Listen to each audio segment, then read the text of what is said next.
আজকের পৃথিবীতে সোশ্যাল মিডিয়ার জগতে অনেক কিছু ভাইরাল হয়। তেমনই একটি ওয়ার্ড ভাইরাল হয়েছিল, চুদলিংপং।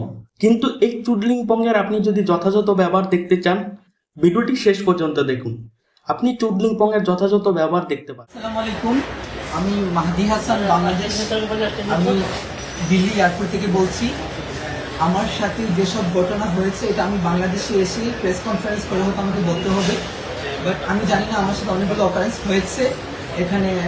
আমাকে প্রায় 40 মিনিটের মতো আমাকে পুলিশ কাস্টডিতে আটকে রাখা হয়েছিল।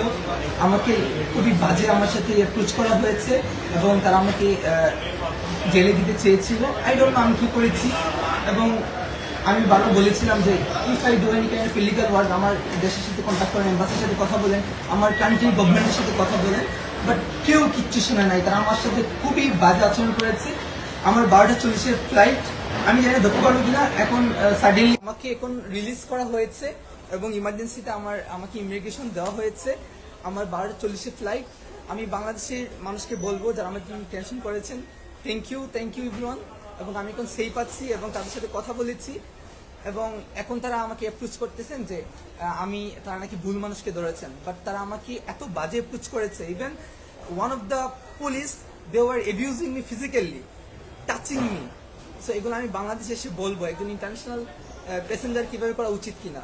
So thank you, I am safe now. এবং তারা আমাকে যে অ্যাপ্রোচ করেছিল যে আমি এসআই সন্তোষকে কিল করেছি, এজন্য আমার মোবাইলকে even as I international passenger তারা কি আমার প্রাইভেসি চেক করতে পারে?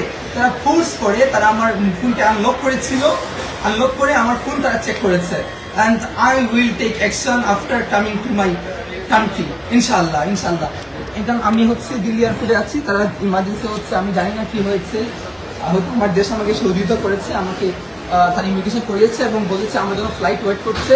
তো আমি গেলে পর তারা কি করবে। তো থ্যাংক ইউ বাংলাদেশ। এবং আমার এডমিনদেরকে বলবো প্লিজ এটা কি ডাউনলোড করে যেন আমরা রাখি, কারণ আমি জানি না আমার সাথে কি হতে চলেছে।